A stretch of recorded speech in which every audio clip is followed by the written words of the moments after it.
जय हिंद दोस्तों, स्वागत है आपका। आज का जो टॉपिक लेकर आया हूँ वो है आपका Lucent GK GS practice book से, जो कि बहुत ही अच्छी बुक होती है किसी भी कंपटीशन की तैयारी के लिए। तो शुरू से मैं इसको पढ़ाऊँगा ताकि आप बीपीएससी टीआरई 4.0 यानी बिहार शिक्षक भर्ती में सफलता पा सकें। तो चलिए स्टार्ट करते हैं, और जब तक आपका एग्ज़ाम होगा तब तक पूरा बुक मैं अपलोड कर दूंगा वीडियो बना के। तो चलिए स्टार्ट करते हैं और देखते हैं पहला सवाल। आज का टॉपिक अभी इतिहास चलेगा। इतिहास में जो टॉपिक चलेगा वो पहला चैप्टर चलेगा हड़प्पा और सिंधु सभ्यता। ठीक है, तो चलिए स्टार्ट करते हैं और देखते हैं। पहला सवाल है कि हड़प्पा सभ्यता का सर्वाधिक मान्यता प्राप्त काल कौन सा है। ठीक है, हड़प्पा सभ्यता का सर्वाधिक मान्यता प्राप्त काल कौन सा है। मैं डायरेक्ट आंसर बताऊंगा, ऑप्शन नहीं बताऊंगा क्योंकि इसमें टाइम ज़्यादा लगेगा। तो इसका जो राइट आंसर होगा वो होगा 2500 ईसा पूर्व से 17 ईसा पूर्व, 1750 ईसा पूर्व। ठीक है, अगला है सिंधु घाटी की सभ्यता निम्नलिखित में से किस सभ्यता के समकालीन नहीं थी।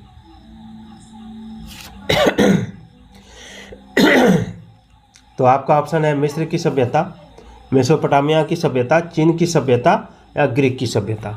तो देखिए इसका जो राइट आंसर होगा वो होगा ग्रीक की सभ्यता। सिंधु घाटी की सभ्यता ग्रीक की सभ्यता के समकालीन नहीं थी। ठीक है, तीसरा नंबर सवाल देखिए। तीसरा नंबर सवाल है कि सिंधु घाटी की सभ्यता कहाँ तक विस्तृत थी। तो देखिए सिंधु घाटी की सभ्यता आपका पंजाब, राजस्थान, गुजरात, उत्तर प्रदेश, हरियाणा, सिंध और बलूचिस्तान तक विस्तृत थी। ठीक है, अगला सवाल देखिए कि सिंधु घाटी की सभ्यता में घोड़े के अवशेष कहाँ मिले हैं। तो देखिए घोड़े के अवशेष मिले हैं सुरकोटदा में। ठीक है, चलिए आगे बढ़ते हैं। 5 नंबर सवाल देखिए कि सिंधु घाटी स्थल कालीबंगन किस प्रदेश में है। तो देखिए सिंधु घाटी स्थल कालीबंगन राजस्थान में है। कहाँ है? राजस्थान में। ठीक है, अगला सवाल देखिए कि निम्नलिखित में से किस पदार्थ का उपयोग हड़प्पा काल की मोहरों यानी मुद्राओं के निर्माण में मुख्य रूप से किया गया था। तो इसका राइट आंसर होगा सेल खड़ी, अंग्रेजी में स्टेटाइट। ठीक है, देखिए सारे प्रश्न पूछे गए प्रश्न हैं। अगला सवाल देखिए, अगला सवाल है कि हड़प्पा सभ्यता किस युग की थी। तो देखिए हड़प्पा सभ्यता जो युग की थी उस युग को कांस्य युग कहा जाता था। ठीक है, अगला देखिए सिंधु घाटी सभ्यता के लोगों का मुख्य व्यवसाय क्या था। तो सिंधु घाटी सभ्यता के लोगों का मुख्य व्यवसाय व्यापार था, व्यापार। अगला सवाल देखिए हड़प्पा सभ्यता के निवासी कैसे थे, शहरी या ग्रामीण या खानाबदोश या जनजाति। तो देखिए हड़प्पा सभ्यता के निवासी शहरी थे। ठीक है, अगला सवाल देखिए कि सिंधु सभ्यता के घर किससे बनाए जाते थे। तो देखिए सिंधु सभ्यता के घर ईंट से बनाए जाते थे, ईंट से। अगला देखिए हड़प्पावासी किस वस्तु के उत्पादन में सर्वप्रथम थे। तो देखिए हड़प्पावासी सर्वप्रथम आपका कपास के उत्पादन में आगे थे। आगे देखिए अगला सवाल है कि निम्नलिखित विद्वानों में से हड़प्पा सभ्यता का सर्वप्रथम खोजकर्ता कौन था। तो सर्वप्रथम खोजकर्ता जो थे वो थे आपका दयाराम साहनी। अगला देखिए सिंधु सभ्यता का पतन नगर यानी बंदरगाह यानी पोर्ट कौन सा था। तो सिंधु सभ्यता का पतन नगर जो था वो था आपका ऑप्शन बी लोथल, याद रखिएगा। चलिए 14 नंबर सवाल देखिए कि पैमानों की खोज ने यह सिद्ध कर दिया है कि सिंधु घाटी के लोग माप और तौल से परिचित थे। यह खोज कहाँ पर हुई। तो देखिए यह आंसर जो हो जाएगा यह हो जाएगा आपका लोथल। कहाँ हो जाएगा? लोथल। चलिए 15 नंबर सवाल देखिए कि हड़प्पा कालीन समाज किन वर्गों में विभक्त था। तो देखिए हड़प्पा कालीन समाज जो विभक्त था वो था आपका विद्वान, योद्धा, व्यापारी और श्रमिक वर्गों में। ठीक है, चलिए 16 नंबर सवाल देखिए कि सिंधु सभ्यता का सर्वाधिक उपयुक्त नाम क्या है। तो देखिए सिंधु सभ्यता का सर्वाधिक उपयुक्त नाम हड़प्पा सभ्यता है। ठीक है, चलिए 17 नंबर सवाल देखिए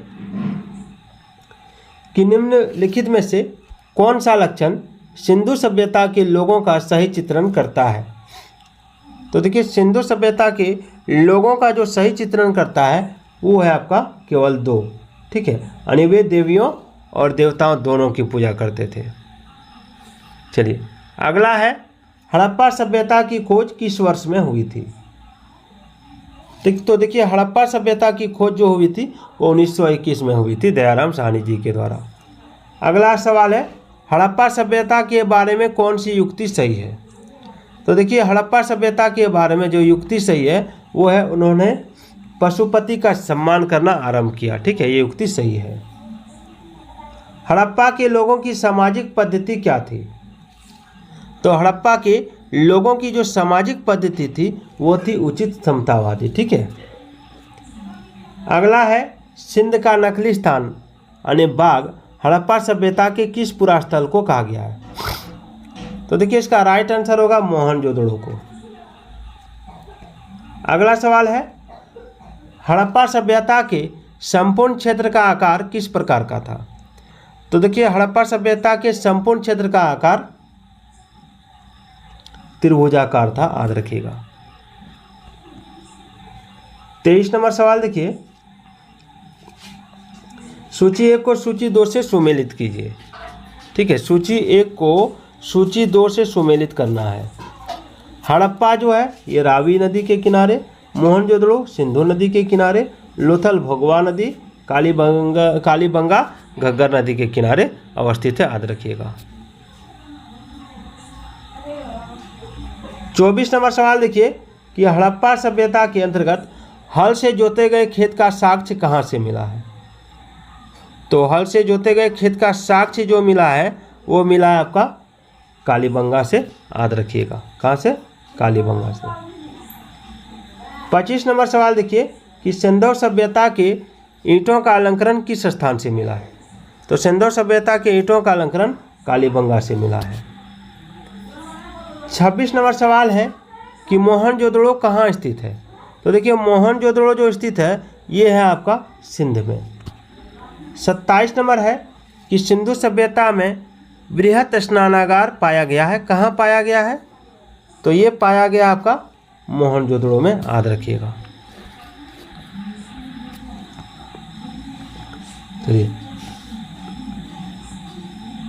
28 नंबर सवाल देखिए कि सिंधु सभ्यता की मुद्रा में किस देवता के समतुल्य चित्रांकन मिलता है। तो इसका राइट आंसर होगा ऑप्शन ए आद्य शिव का, यानी शिव जी का। निम्नलिखित में से कौन सा हड़प्पा कालीन स्थल गुजरात में था। तो हड़प्पा कालीन स्थल गुजरात में लोथल था, याद रखिएगा। देखिए 30 नंबर सवाल देखिए कि मोहनजोदड़ो का स्थानीय नाम कौन सा है। तो मोहनजोदड़ो का स्थानीय नाम है आपका मृतकों का टीला, माउंड ऑफ डेड। 31 है हड़प्पा सभ्यता का प्रचलित नाम कौन सा है। तो हड़प्पा सभ्यता का प्रचलित नाम है सिंधु घाटी की सभ्यता। चलिए 32 नंबर सवाल देखिए कि सैंधव स्थल के उत्खनन से प्राप्त मोहरों पर निम्नलिखित में से किस पशु का सर्वाधिक उत्कीर्ण हुआ है। तो उसका राइट आंसर होगा बैल का। सिंधु घाटी सभ्यता जानी जाती है तो अपने नगर नियोजन के लिए। सिंधु सभ्यता का कौन सा स्थान भारत में स्थित है।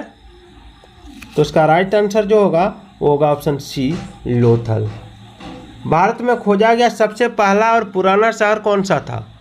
सबसे पहला और पुराना शहर जो था वो था आपका हड़प्पा। तो दोस्तों आज का ये वीडियो कैसा लगा कमेंट जरूर कीजिएगा। इसका अगला पार्ट फिर कल मैं लाऊंगा। तब तक के लिए जय हिंद जय भारत।